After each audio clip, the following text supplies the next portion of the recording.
I will try and keep things brief. I realize that we are being dripped on.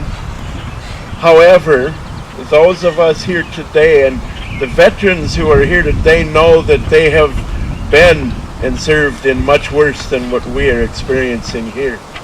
So I think a few drops of rain, it will be fine.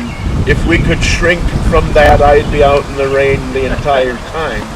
But it doesn't hurt us that way.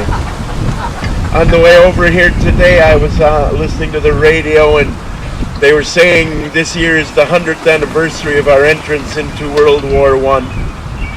And I thought, that's really right now the only way we can remember World War I, because those veterans are gone. And so this day is important to remember those from at least that long ago that have gone, but those who have gone most recently too. I can tell you I'm a man of peace. I desire peace, and I believe all of us do, but we also know that peace needs to be defended, that peace needs to be protected, and our democracy needs to be protected and defended, and that's what those we honor today have done. They have given that greatest sacrifice in order to protect what we have. We can argue all we want, and we do, about what we have. That seems to be a regular pastime, arguing and defining and debating. But on this day, we should put that aside.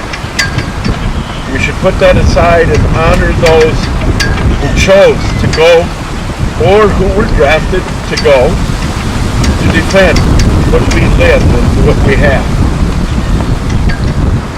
And we can look, sometimes I see people look at our younger generation and go and shake their heads and just, but you know, there's hope. There's always hope. When I was over in Stanley at that church over in there, I knew a young man. He's a high school he was at Chippewa Falls McDonald High School, and it was his goal and his call to play taps live at as many veterans' funerals as he could get to. And that young man got to as many veterans' funerals to play as he could. There's always hope. Our young people, they may look foreign to us sometime, but as they age and as they mature, they realize what we have here. They know that this is important, that freedom is important, that democracy is important, and they defend it. I have a niece who's in the Navy, and she's been in the Navy now probably 4 or 5 years, and she's serving, in a kind of peace capacity. She's based in Hawaii. Boy, what a base. I mean, to be based in Hawaii. I'd like to visit there sometime myself, but she's there, and she's doing what she needs to do, and she's doing her part. Now, that is quite an achievement, because 100 years ago, you couldn't say she's there, she's doing her part, because they weren't there except for maybe in the USO capacity. They weren't fighting. But my niece is there. My dad was happy because he was a Navy man. He was in the Korean War. And he never talks about it, and I respect him about that, but I honor that today. I honor that, and that's what we all do. We honor that service.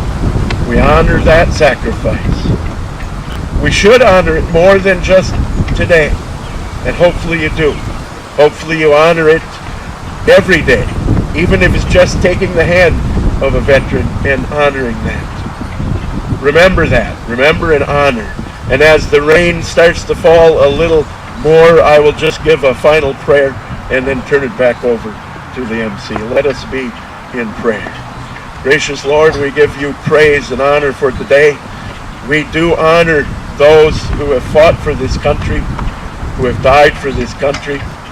We honor those who are fighting for this country, those who are here and have returned. We honor those as well.